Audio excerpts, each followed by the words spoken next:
The sound comes first, a child's scream cut short, then silence, so complete it feels unnatural, as if the night itself has swallowed it whole. It is the winter of 1872, in the industrial shadow of Harrowgate, and something has awakened here that was never meant to exist. A predator born not in manhood but in boyhood. His name is Edwin Grayson, and his cloudy marble white eye was the first warning that this world had given birth to something monstrous. You were not meant to know this story. You were not meant to see how innocence fractures into something darker than death itself. But you are here now, and once you enter, there is no turning back. As 3 seconds comment, the eye sees. Twice below, let it anchor you, because what follows will test the limits of what you believe about childhood, about evil, and about yourself. Harrowgate was a port town where the smoke of shipyards never cleared, where fathers came home with hands blackened by tar and lungs filled with ash. Yet even in this hard place, Edwin stood apart. His birth was whispered as cursed. The midwife, upon seeing his purely opaque eye, muttered that blood like this carried old rot. His father, Henry Grayson, a soldier hardened by the Civil War, spat in disgust. Not right. From that moment, Edwin was denied the warmth of belonging. His mother, Martha, whispered that he was special, misunderstood. But mother's words can shield only so much. Children mocked him marble boy, devil's son. Rocks struck his shoulders in the schoolyard. Teachers ignored him, preferring to keep order than address what they could not explain. He was left to himself, and in that solitude he found books. Not stories of wonder, but cheap penny dreadfuls dripping with tales of scalps, torture, and domination. He did not merely read. He studied, he memorized, he rehearsed. By the time he was 10, cats vanished. Dogs limped home bleeding, and neighbors whispered that the boy with the marble eye had the devil's hand. But no one acted. No one believed that cruelty this deliberate could live in a child. That silence was the first mistake, because a boy who learns the taste of fear does not forget it. He hungers for it, and when hunger festers, it grows into something that can never be fed. Subscribe now, and tell me in the comments where you're watching from, because the place you sit may not be as safe as you believe. Edwin's life was a lesson in contradictions. His father's whip taught him pain. His mother's protective whispers taught him denial. His peers taught him cruelty. And from books he learned strategy. In the narrow tenement hallways, he practiced his craft in silence. He observed, always observed. Who fled first when a game went too far? Who lingered, trusting too easily? Every glance, every hesitation became a detail in his ledger. He was not a child playing, he was a mind rehearsing domination, sculpting his cruelty with precision. By 11, he had begun experiments beyond pets. Tiny insects, neighborhood cats, the occasional stray dog. He tested boundaries, measuring response. Fear, Edwin learned, was not a passive emotion. It was a force. It could bend will. It could reshape behavior. And he hungered for it more than food, more than companionship, more than life itself. But the true metamorphosis did not come from animals. It came from observing children, small, vulnerable, innocent. He learned which smiles could be coaxed, which fears could be sparked, which secrets could be extracted. The town called him odd, peculiar, dangerous only in whispers. Yet even these whispers were powerless. They could not touch what he had already begun to become. A 3 seconds comment, the eye sees. Twice below to bind yourself to the understanding of what lies beneath the surface of human nature. Because Edwin Grayson is not an anomaly, he is a warning. Harrowgate streets were the laboratory. The docks, the alleys, the abandoned sheds, they were stages where he practiced. He perfected the art of lure, the subtle pressure of authority over someone smaller, weaker. He tested patience, timing, and reaction. He forced children into choices no child should face, watching, calculating, always learning. Even when confronted, his mother shielded him, wrapping excuses in love. He is lonely, that's all, she would insist. But the shadow in her voice betrayed her fear. Deep down she sensed what no one else dared say aloud: her son was changing into something beyond redemption. Yet she could not intervene. She was complicit, knowingly or not, in his ascent. By the time Edwin turned 12, he no longer simply reacted to the world. He manipulated it, he commanded it. And in that command he discovered exhilaration, a power no adult had given him, a dominion over life, over fear, over innocence itself. This was the beginning of a pattern that would terrify an entire town, a pattern that would test the limits of law, morality, and the human imagination. Harrowgate was about to witness the rise of America's youngest monster, and you are about to witness it too. The first victim was not chosen at random. Edwin watched Samuel Turner, a boy no older than 4, each day as he ran errands for his mother. The child's trust, his innocence, was an open book to the marble-eyed boy.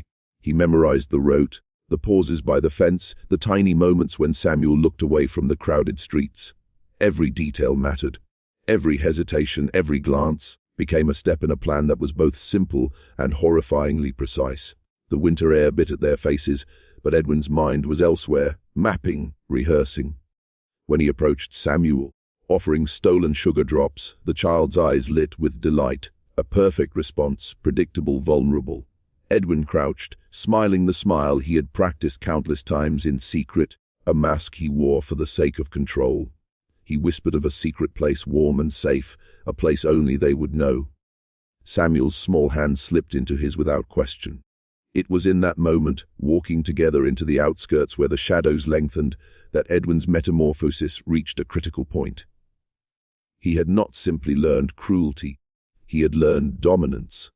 He had learned how to extract fear with subtlety, to bend the will of another with words and gestures that seemed innocent.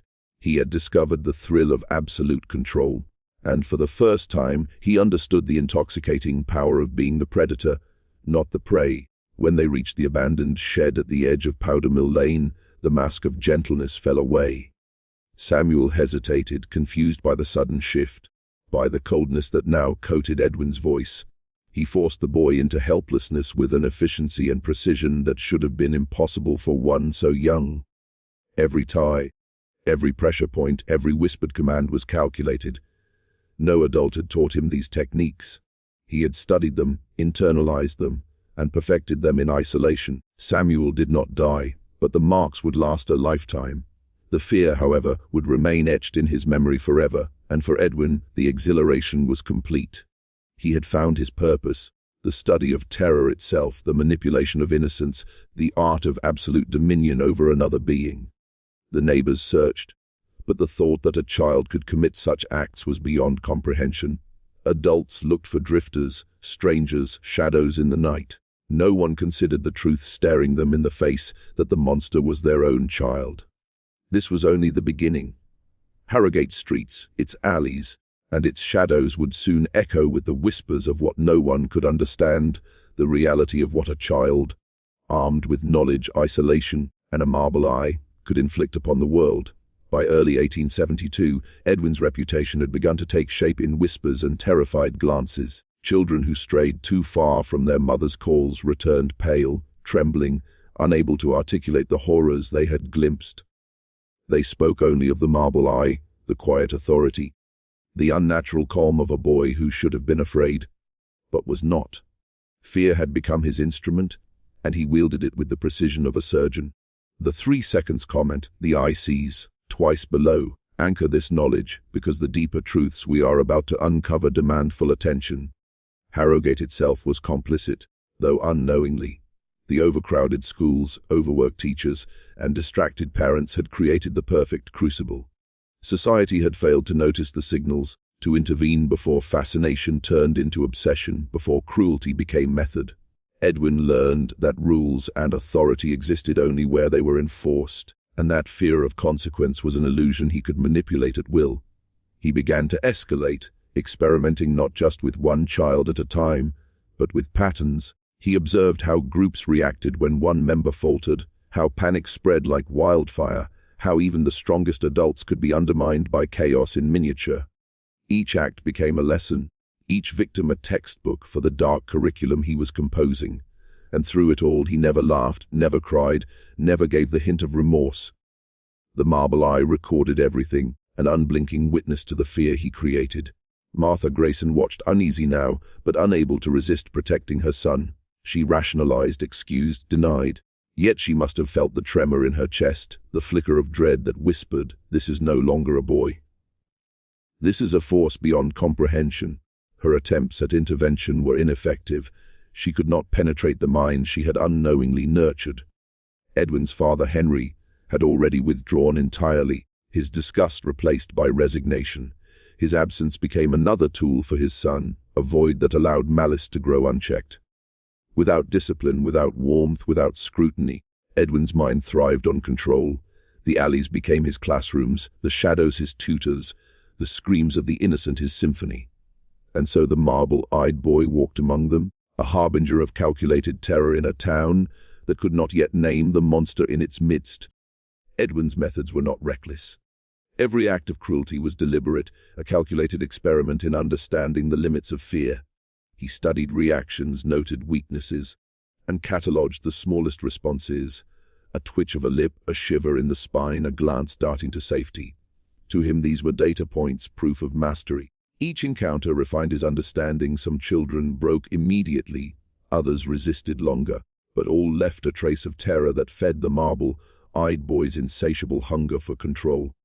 In the evenings, after the streets emptied, he retreated to the dim confines of his tenement room. Candlelight flickered over the penny dreadfuls sprawled across the floor. He reread passages, not for entertainment, but to compare techniques, how a lash of steel could be mirrored with psychological manipulation, how fear could be prolonged, intensified, sharpened until it became a living thing inside the victim. The city outside remained unaware, trusting in the illusion of safety, blind to the experiments unfolding in plain sight. He began leaving signs of his presence, stray animals found dead in peculiar arrangements, scraps of rope left in strategic locations. A message to those who might seek to intervene. He was aware, he was present, he was in control, and the adults who saw these signs dismissed them, attributing them to stray cruelty or chance. They underestimated the intelligence behind the marble eye, the precision of a boy who had already mastered the art of manipulation. Harrowgate's children learned silently to avoid him. Even the boldest whispered warnings, exchanged glances in crowded classrooms, yet none could confront him. The social structure itself had become part of Edwin's design. Isolation, fear, and misunderstanding were his allies. He moved like a shadow, always observing, always planning, always perfecting. And yet, in this isolation, there was a twisted sort of brilliance. Edwin's mind had grown sharper than any adult's, honed by necessity, sharpened by cruelty, and fueled by an unquenchable curiosity about human weakness. His marble eye did not merely see, it dissected.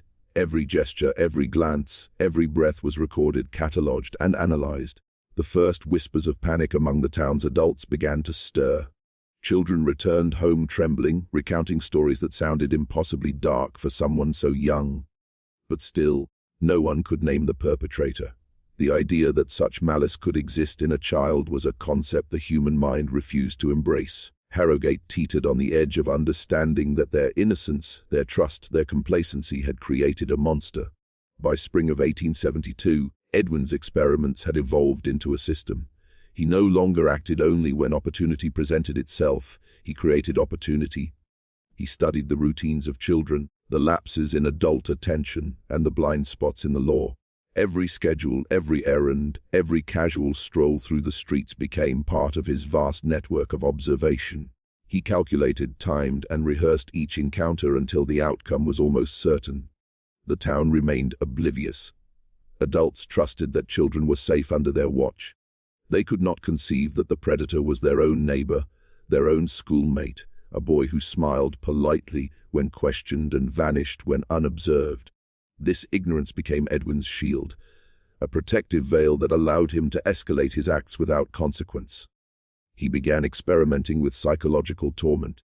Threats whispered from the shadows, objects moved mysteriously in the night, small tokens of fear left to remind the children that someone was watching, always watching. Each act was designed to instill paranoia, to erode the sense of safety in Harrowgate.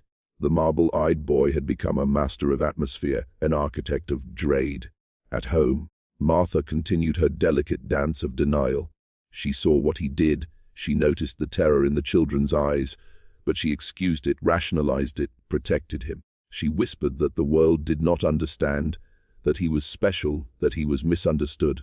Her love, twisted and desperate, became another instrument in Edwin's design. Her interventions were partial, hesitant, ineffective, and in that hesitation, the boy grew bolder.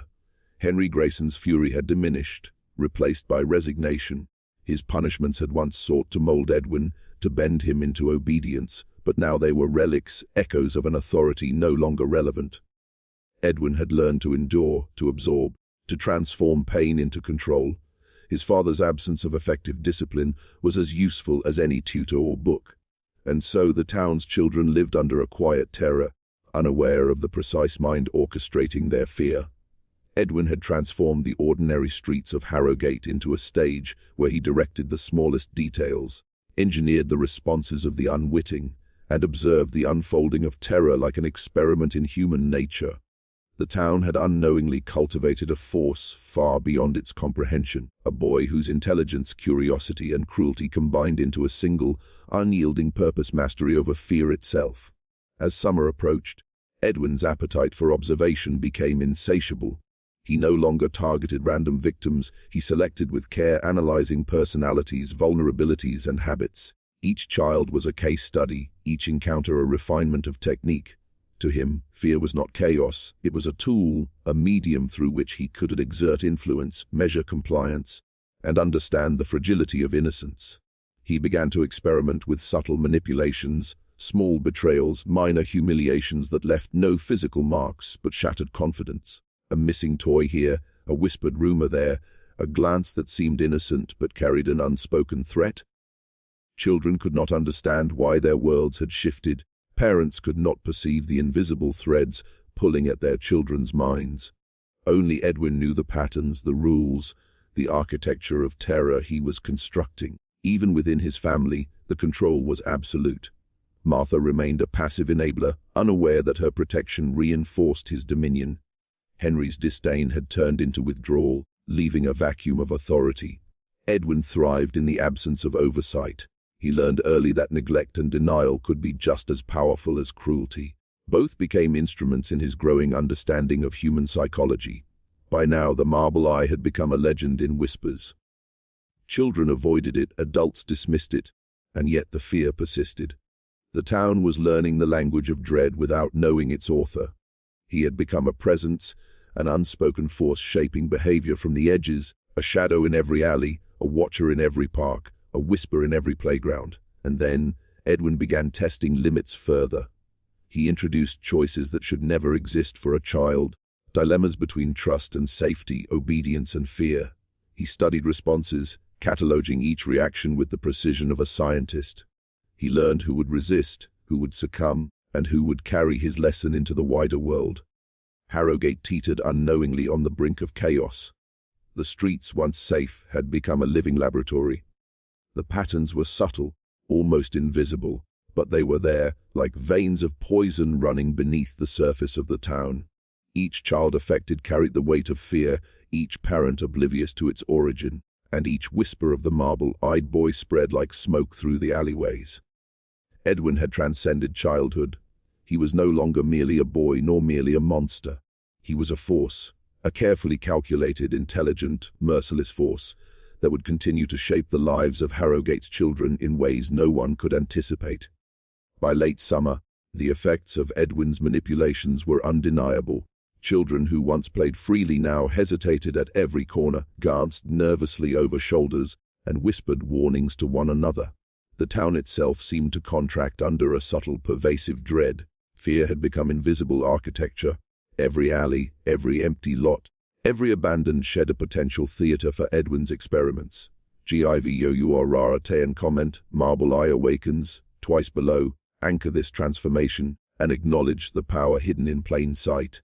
Edwin had learned that terror was more potent when subtle, when layered. A sudden scream, a vanishing toy, a whispered warning, small, precise manipulations that eroded trust and confidence.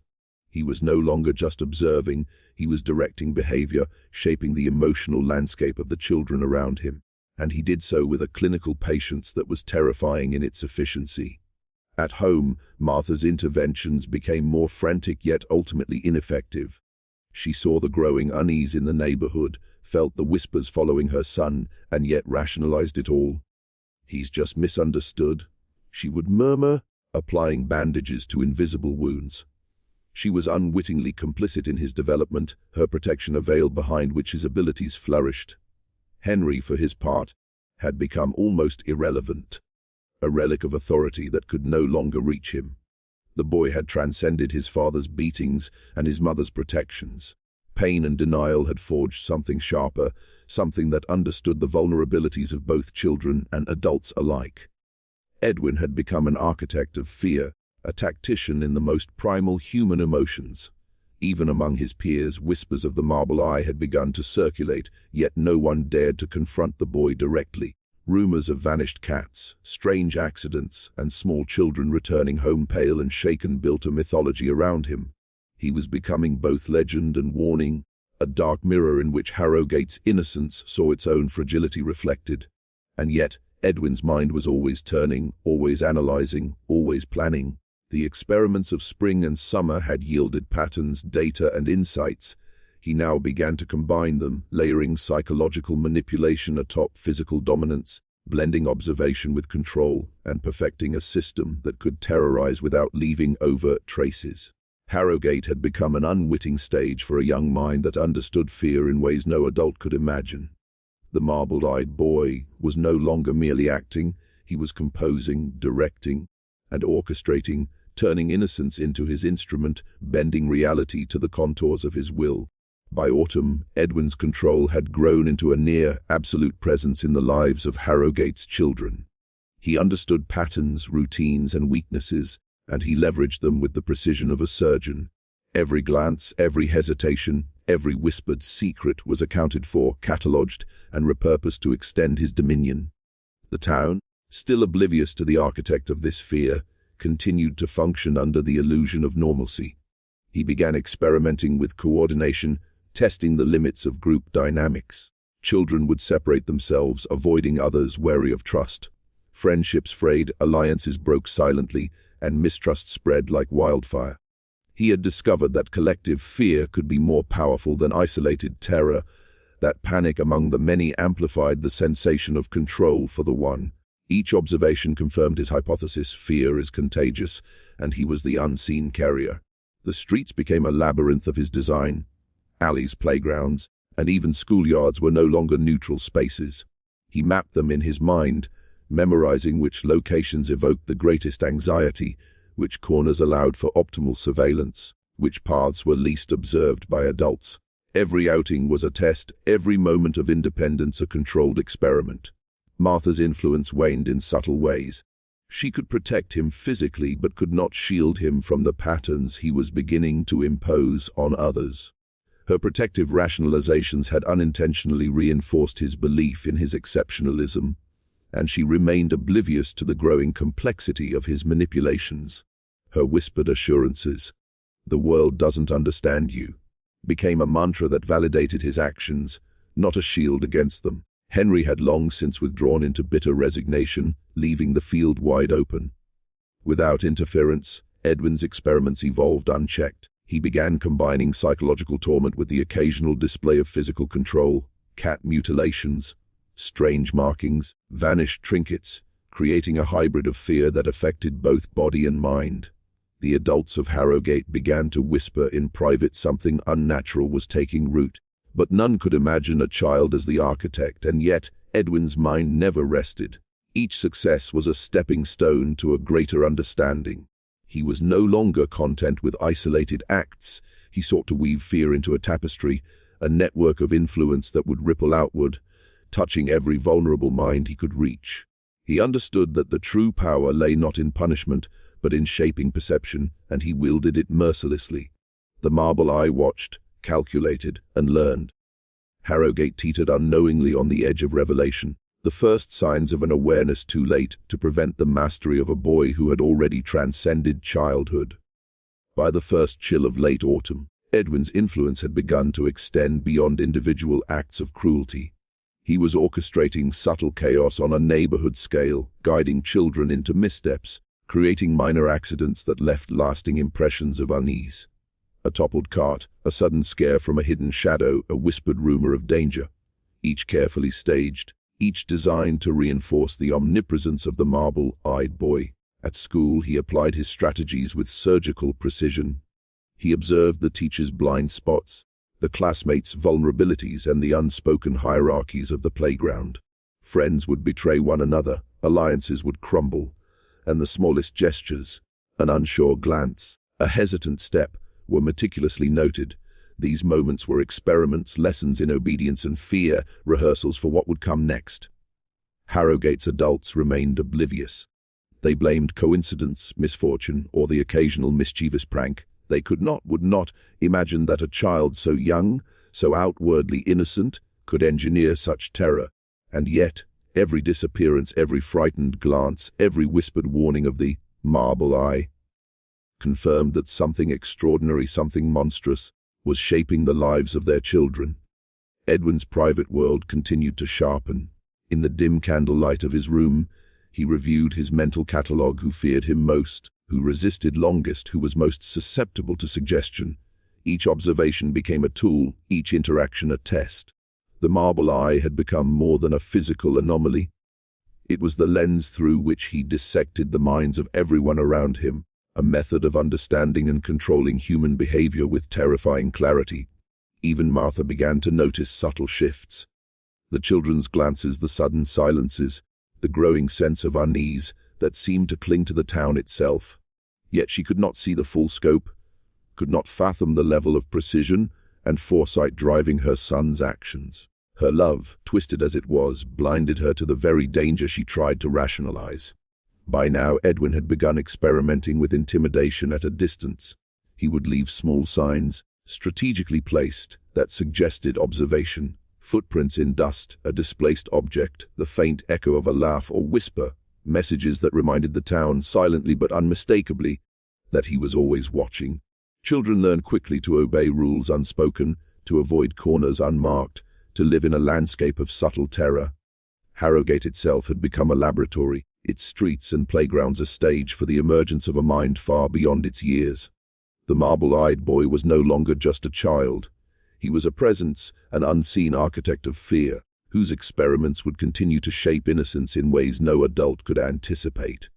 As winter settled over Harrowgate, the marble-eyed boy's reputation had begun to crystallize into legend. Children whispered his name in fear, parents muttered warnings in hushed tones, and yet no one could pinpoint his actions with certainty. The very ambiguity of his presence amplified the terror. He existed everywhere and nowhere, a shadow in the corner of every mind. Edwin's manipulations became increasingly sophisticated. He experimented with guilt and trust, dangling choices before his peers that no child should ever be forced to make. A misplaced promise here, a coerced confession there, and the young victims learned that mistakes, no matter how small, carried invisible consequences.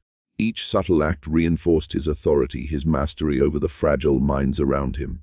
He had discovered an essential truth: fear is not just a reaction. It is a currency, a form of influence more potent than violence alone. Through observation, he measured its impact, noting how quickly panic spread, how suspicion could fracture even the closest friendships. He had become both predator and puppeteer, orchestrating responses without ever revealing the source.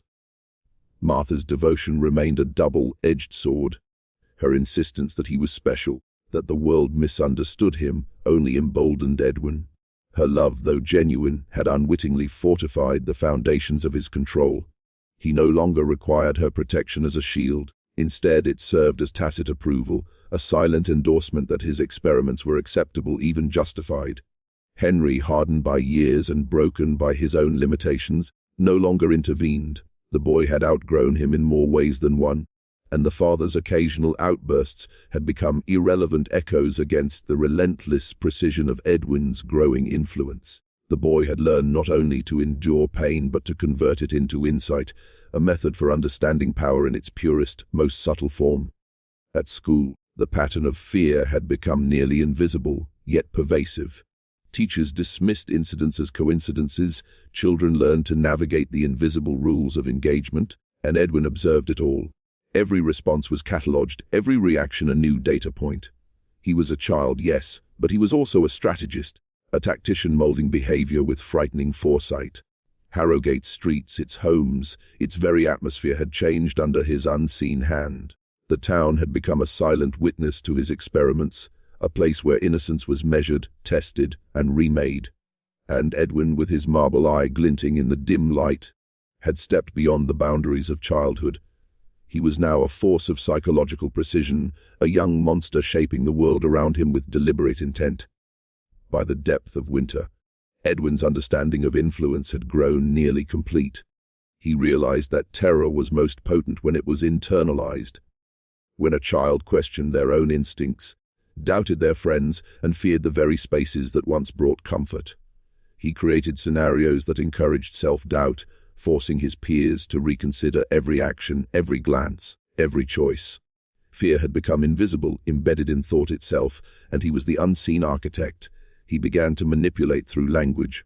Words soft and deliberate became instruments of control.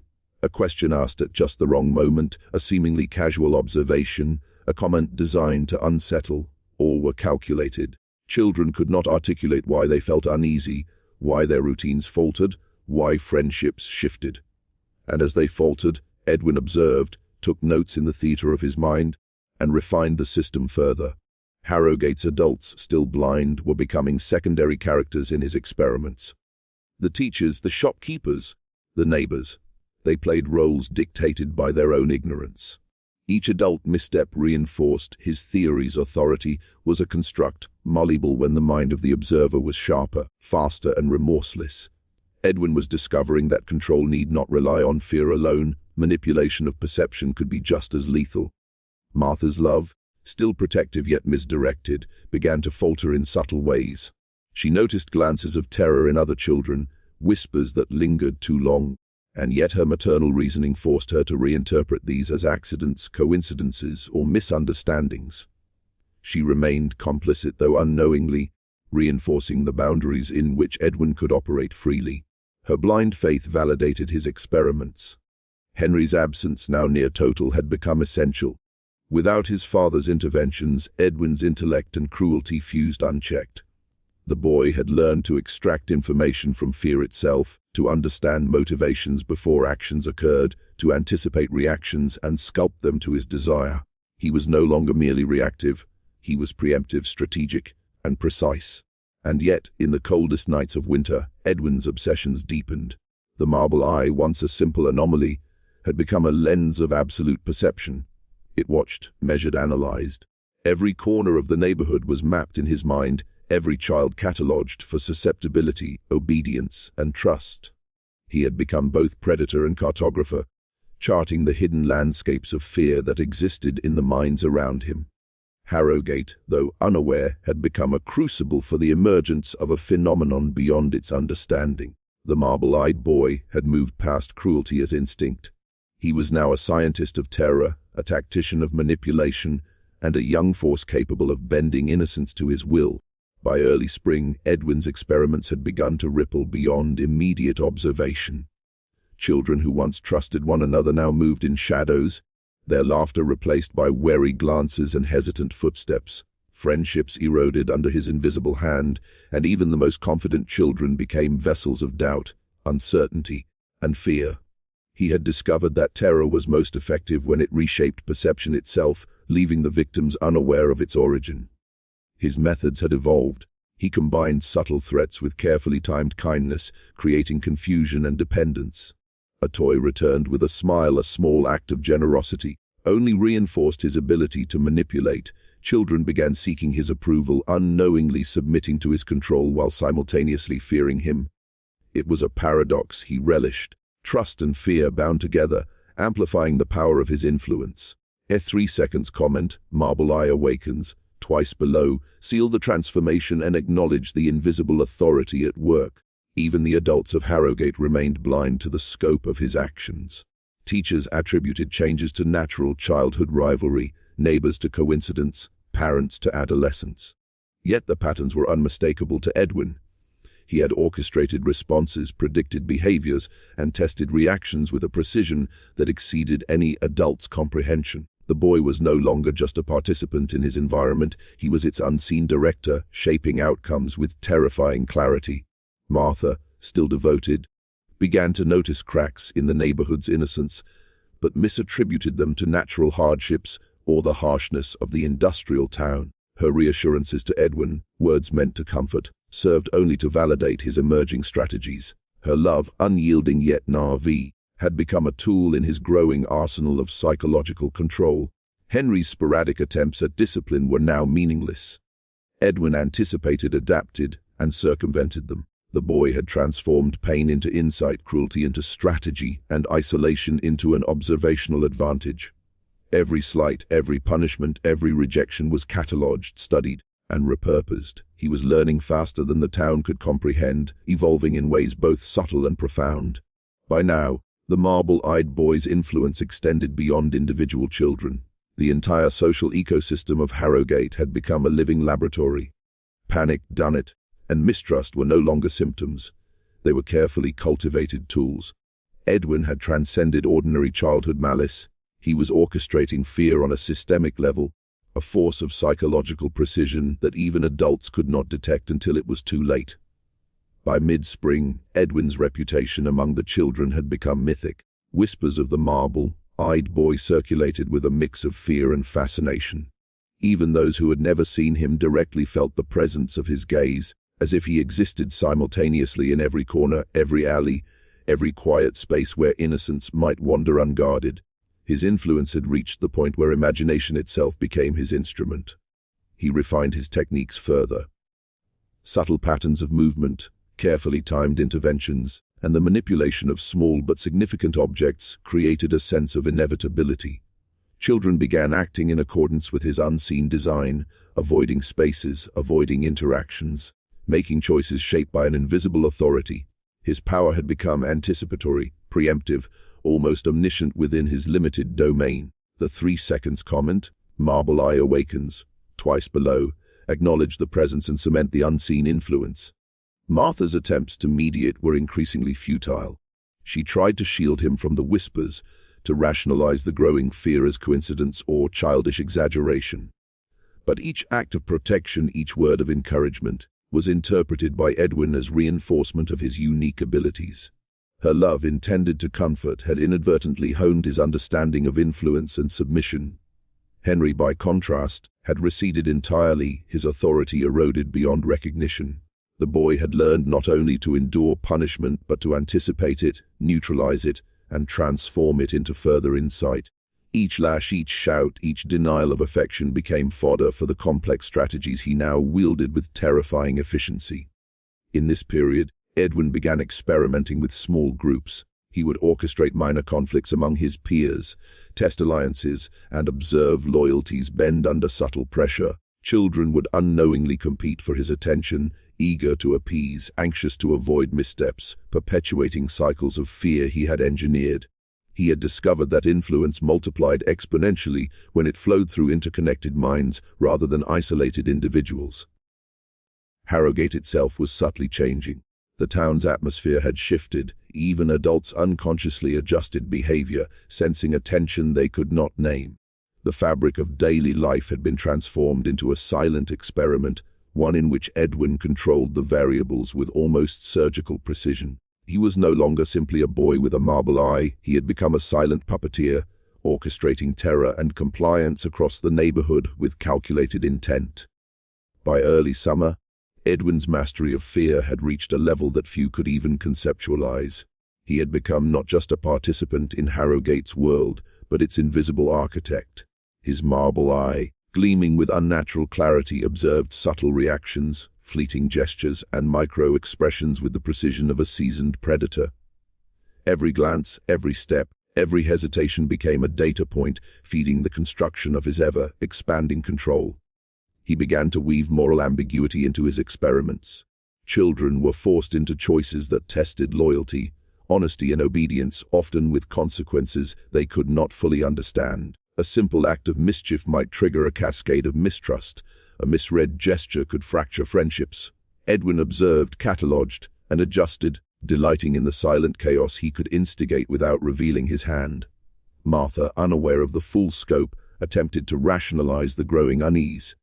She whispered assurances, shielded him from suspicion, and celebrated small signs of social acceptance, all while unknowingly enhancing his manipulative prowess.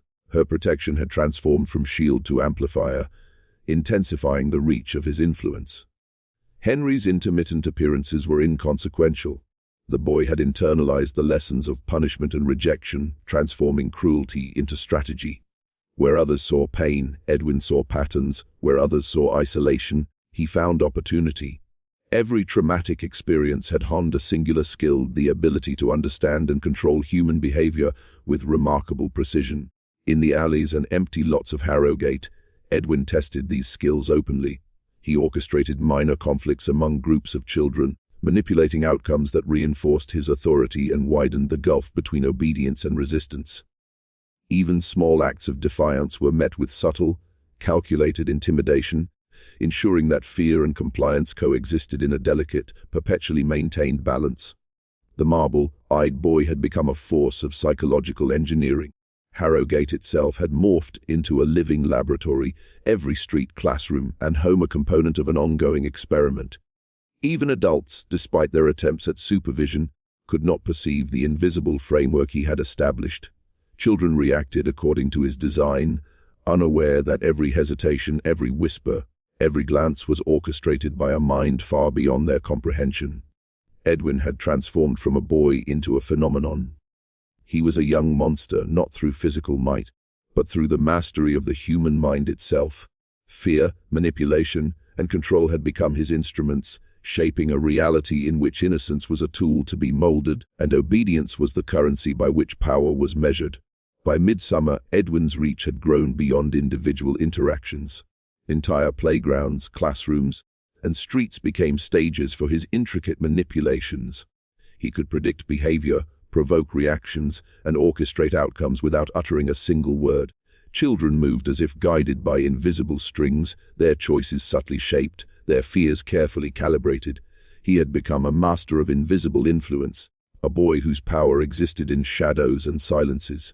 He began experimenting with indirect control. Messages whispered in corners, small rumors planted with precision, and gestures interpreted with calculated ambiguity allowed him to manipulate entire social groups. Friendships fractured, alliances shifted, and loyalties bent under his unseen hand. Edwin had discovered a truth both ancient and terrifying: true power does not always demand confrontation. It thrives in subtlety, in the ability to bend others' perceptions to your will. Adults remained blind, their assumptions reinforcing his authority. Teachers attributed shifts in behavior to normal childhood conflicts. Parents blamed coincidence or the hardships of life. Yet Edwin observed everything, calculating every interaction, noting every reaction. The boy had transcended ordinary childhood understanding, evolving into a force capable of bending both minds and circumstance to his design. Martha, increasingly uneasy, tried to maintain a narrative of innocence, believing her son misunderstood the reactions he provoked. She continued to praise his intellect, rationalize his influence, and shield him from suspicion. Unknowingly, she provided the validation that allowed him to escalate his experiments, reinforcing the perception of his specialness and intensifying his growing mastery over fear.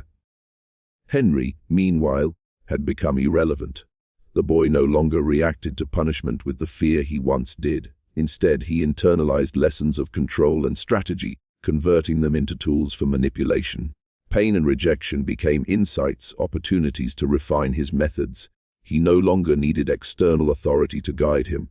He had internalized power itself. In the quiet corners of Harrowgate, Edwin began testing moral boundaries. Children were compelled to choose between obedience and defiance, truth and deception, loyalty and self-preservation.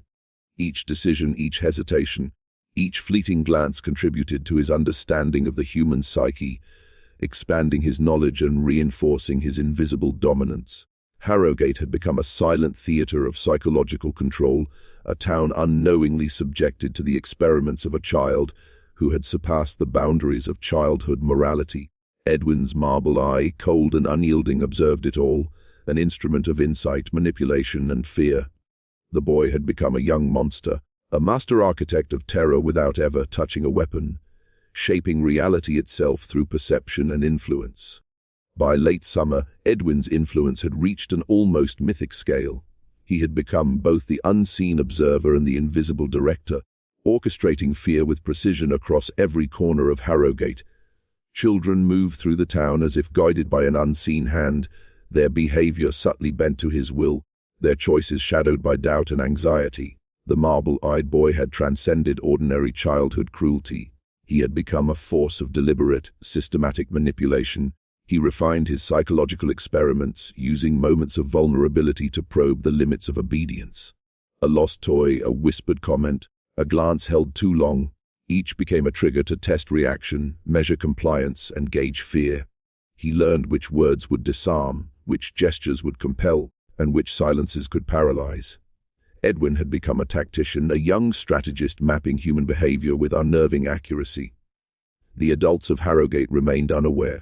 Teachers wrote off escalating conflicts as playground rivalry. Parents rationalized strange incidents as coincidence or childish exaggeration. Yet every response, every misunderstanding, every failure to intervene reinforced Edwin's authority. In their blindness, they had become collaborators in his unseen experiments. Martha's protective instincts, once comforting, had turned into inadvertent reinforcement. She praised his cleverness, rationalized his growing influence, and shielded him from suspicion. Each act of maternal approval strengthened his perception of control and sharpened his manipulative abilities. In trying to defend her son, she had unwittingly amplified his power. Henry's sporadic reappearances were irrelevant. Pain and punishment had been converted into strategy. Where others might have broken under discipline, Edwin had internalized it, transformed it into observation, and incorporated it into his understanding of dominance and submission. He no longer needed to fear authority. He wielded a superior, subtle form of it himself. Harrowgate's social fabric had become his canvas. Friendships twisted, loyalties shifted, and trust eroded under his subtle, deliberate nudges. Children who once played freely now moved with hesitation, their actions guided by a young master of fear. His marble eye, clouded yet piercing, observed every interaction, absorbing patterns, learning weaknesses, and calculating responses. The marble-eyed boy had become more than a figure of fear. He was a symbol of the hidden forces that could shape human behavior, a manifestation of the unseen systems that govern thought, perception, and obedience. Harrowgate was his experiment, and he was no longer merely a child. He was a young monster wielding influence more powerful than adults could ever perceive. As autumn descended on Harrowgate, the marble-eyed boy had become a legend whispered in both fear and awe.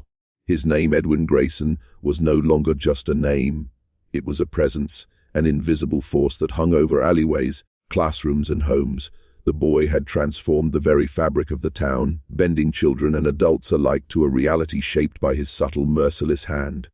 Now, he understood fully that his power was not in brute force, nor in threats openly displayed. It lay in perception, in manipulation, in the invisible architecture of fear. A glance, a suggestion, a carefully timed silence could command obedience greater than any punishment or persuasion. He had become a master of unseen dominion, shaping thought and behavior without ever stepping into the light. Martha's love, Henry's neglect, the town's blindness, they had all fed into his education. From pain, he had learned patience. From ignorance, he had learned strategy. From protection, he had learned leverage. Every interaction, every shadowed corner, every whispered rumor had become tools in his hands, and he had learned to wield them with deliberate, precise intent. Children walked the streets with caution, yet curiosity and fascination lingered, drawing them unknowingly into his orbit. Harrowgate had become his theater, each person an actor performing unknowingly to the script he had written. The marble-eyed boy had discovered a fundamental truth: fear, when administered subtly and strategically, was a force more absolute than physical strength, more enduring than hatred, more persuasive than love. He was no longer just Edwin Grayson. He had become a young monster, not in body, but in mind and spirit, an embodiment of psychological mastery born from suffering, isolation, and unnatural insight. The town that had raised him could never contain him, could never comprehend him, and would always exist in the shadow of the presence he had created. And as the last leaves of autumn fell, you, the viewer, must ask yourself, what happens when a child learns not just to survive, but to control, to manipulate, and to master fear in ways adults cannot perceive? What truths lie hidden in the human mind when cruelty, neglect, and genius converge? These are the forbidden lessons Edwin Grayson left behind. A chilling testament that darkness can grow in the smallest of hearts, and power can be wielded before maturity even touches the body. The story ends, but the questions remain. Reflect on them, understand them, and recognize that some monsters are not born, they are shaped, owned, and perfected in the shadows we refuse to acknowledge.